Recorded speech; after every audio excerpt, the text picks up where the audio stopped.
Well, it's great to be amongst you all, and thanks for the privilege of letting me speak with you. But it's worth pursuing a little the issue of in what way does science relate to faith. It was Einstein, his famous aphorism that most of you will know. He said that science without religion is lame, religion without science is blind. Both science and religion are necessary. There's also been this terrible squabble about who it is who stands on the plinth of unalloyed truth, unsullied by superstition and religious folly. And when I read the story of the Big Bang and who researched it and why, it is a story that illustrates that the grubby hands of humanity are seen both on the religious side of things and the scientific side of things.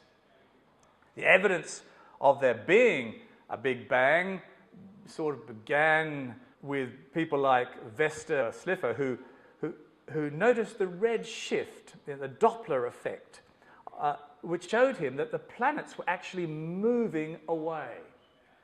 And this was later explored by Edwin Hubble, who discovered in 1929 that the more remote the galaxy, the faster it was moving. And so it didn't take many brains to work out that if things were going like that, then at one stage they must have been like that. And so it was bursting away from something in the middle. And then there were a couple of chaps who did not deserve a Nobel Prize, but got it anyway. Penzias and Wilson. Anyway, these two guys built a hearing aid, and here it is. It's not a bad hearing aid, like it's a monster of a hearing aid. And they couldn't get rid of the background static. And they thought, gee, it must come from the city, so they turned it around. Then they blamed the pigeons who were pooing in it, and they swept the pigeon poo out of it. And in the end, they actually realized that what they were listening to was the last fading electrostatic noise of the Big Bang. And it won them a Nobel Prize, which is very unfair because guys have been looking for exactly this for years and years and years and didn't get it. And, but anyway, that's the way that science often goes. And so they sent up a satellite called COBE, the COBE satellite, the Cosmic Background Explorer, and it was launched in 1989. And it essentially measured the temperature of deep space. And they found that there was a residual Big Bang level of radiation. And so it was an extraordinary confirmation of the static. And this static, you can pretty much get it yourself if you know, if a television isn't tuned quite rightly. It's a similar sort of static. That's some of the same sort of stuff. And then, of course, people started to think, well, you know, if that really was the case, then there must be ripples in this background because we've got clumps of galaxies in the universe, and for them to exist like that, there must have been an uneven ripple in this background radiation. So they sent up, they had a look at that in 1992, and they discovered the ripples in the background radiation. And this is what it looks like if you just click that. And there it is, you see. So that pretty much explains why we've got galaxies and stuff clumping together to allow life to develop around some rocks flying around middle-aged stars. Now, one of the things that's interesting about this was that there are quite a lot of Christians who actually said, no, that didn't happen like that. It happened according to the book of Genesis. And so you had those on one side. But on the other side, you had people like Fred Hoyle, and he was a very fine English physicist of significant stature. And he was saying no to the Big Bang because of ideological reasons. So he wasn't standing anywhere close to this pillar of unalloyed truth. He was, I've got no ideology, I don't care about the facts, I want to defend my ideology. And that ought to have caused a shiver to go down most people's backs. And of course he didn't want the idea of a Big Bang because that rather suggests you need someone to flick the switch, you see. And so he actually held on to that idea, dear old Fred, despite mounting evidence for many, many years. And then finally let it go just at the time when, in fact, another theory popped up which might suggest that he wasn't quite as wrong as he thought. So I just want to say that humankind, whether they pretend to be whatever philosophical persuasion, including empiricists, often let their self-interest come in and muddy science and truth. I think it's probably fair to say that the two disciplines are different in that science asks how and religion asks why. And so the role of theology is not to set up in opposition to science. The role of theology is to put science in a bigger context. Why is it that the universe bothers to exist? In other words, theology gets to say, okay, that's science, but why? It's concerned with making total sense of what exists. And we need to ask that question. Why is it that ours is what is known as the baby bear universe? That is to say, it's a universe that is just right to allow life to develop. You're familiar with the Goldilocks story. There are extraordinary things that had to be just right. And the more that we look into the absurdity of what had to be right, it gets harder and harder to believe that it is merely the product of random chance. And the Bible would agree. A songwriter 3,000 years ago penned these words, Psalm 19, verse 1. The heavens declare the glory of God, and the skies proclaim the work of his hands. In other words, God's showing off just a bit to get your attention. He's hanging his business card in the heavens and cosmos and says, do you want to get to know me? Ask questions about why this exists, because I don't want to force myself or my faith upon you. I want to invite you to reach out to me because I've come as far as I can toward you, as far as I can, before I force your faith, and that I will not do. In the last few decades, there's been a new understanding being embraced by some Christian scientists. It's not quite the old-style thinking of Aquinas, and we know it today as intelligent design. And in that debate, they talk about the bombardier beetle, which has a rather interesting backside. The bombardier beetle has hydrogen peroxide and another chemical in two sacs. When you put the two chemicals together, there's instant explosion. There's instant explosion. No more beetle, no nothing. Bang, end of story. It is just gelignite. Boom, you see.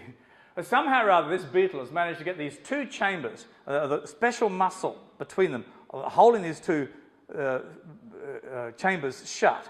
And then there's a special chemical which causes them to react just at the right moment to squirt out a hot, noxious liquid out of the two little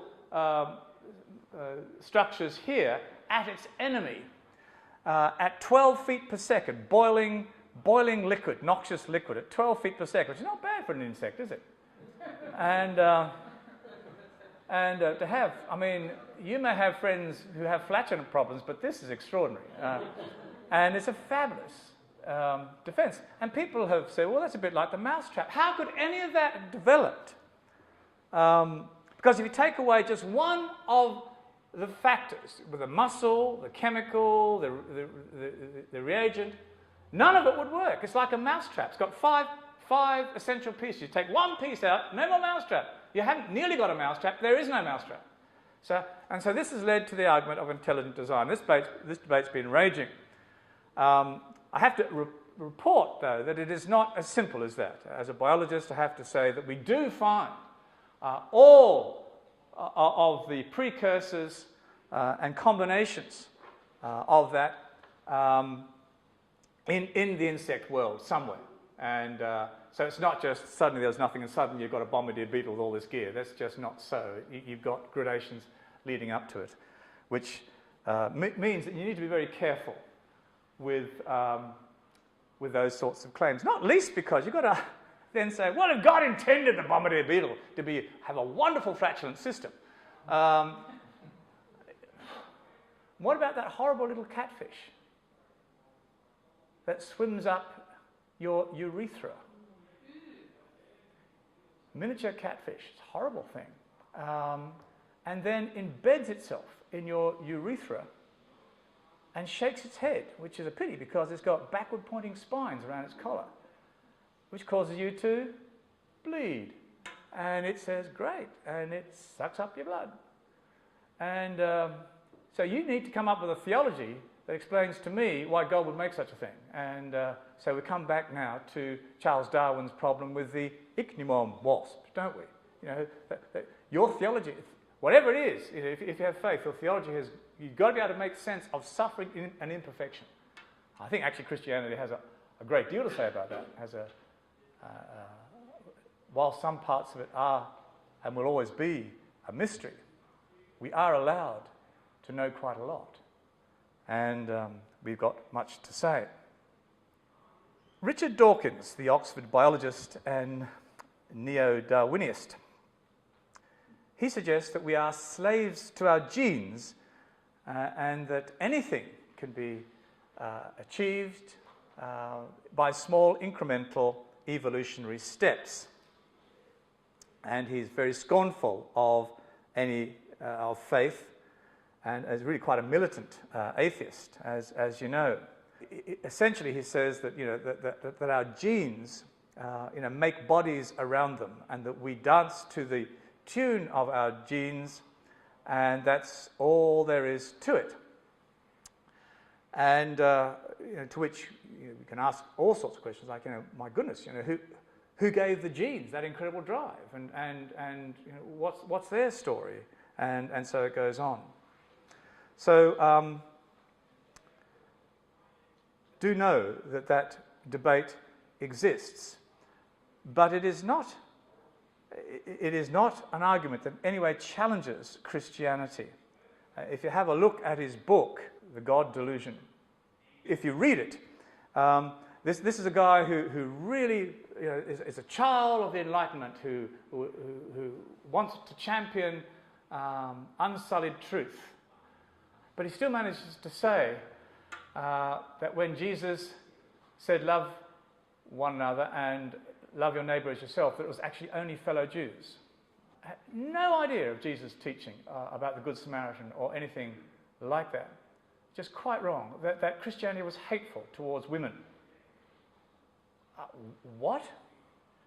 That Hitler was a Christian. What? One after the other is scattered through that book. And it says right at the end, we will find the equivalent of evolution to explain what's happened in the cosmos. Because evolution, as defined by Charles Darwin, works at the level of living organisms that reproduce. Of course, in the cosmos and the extraordinary order that's out there, there is no living organism as far as we know, and therefore we need another mechanism for it. And he says, I want you to believe me, we haven't discovered it yet, but we will find it. And that is a serious proposition. And if you put that in any sort of paper in a year 11 in school, you would fail, being that careless with truth. And I'm appalled at that sort of carelessness with truth, just appalled at it. And so what you're seeing is you're seeing preconceptions masquerading as intellectual virginity. And it's not very pretty. You see it all over the place.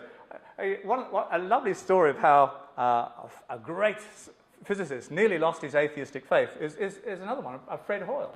And one of the very difficult atoms to make is actually carbon. And as all living stuff is made up of carbon, particularly you, this is a slight embarrassment because you shouldn't exist. You see, carbon shouldn't exist. And so, you know, when helium gets together and hydrogen gets together in a sort of combinations, they become instantly unstable. They don't hang around long enough to form carbon.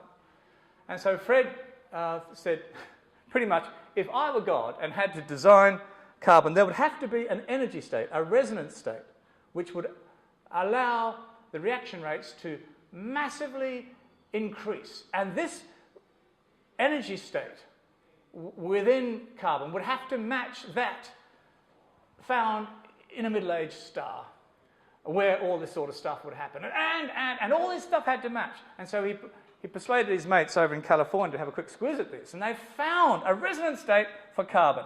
No one knew it existed before at exactly, pretty much, the temperature that Fred predicted. And that rocked Fred's atheistic faith. And so it should. It's a great story. So again, I want to quote Paul Davis. I belong to a group of scientists who do not describe to a conventional religion, but nonetheless deny that the universe is a purposeless accident.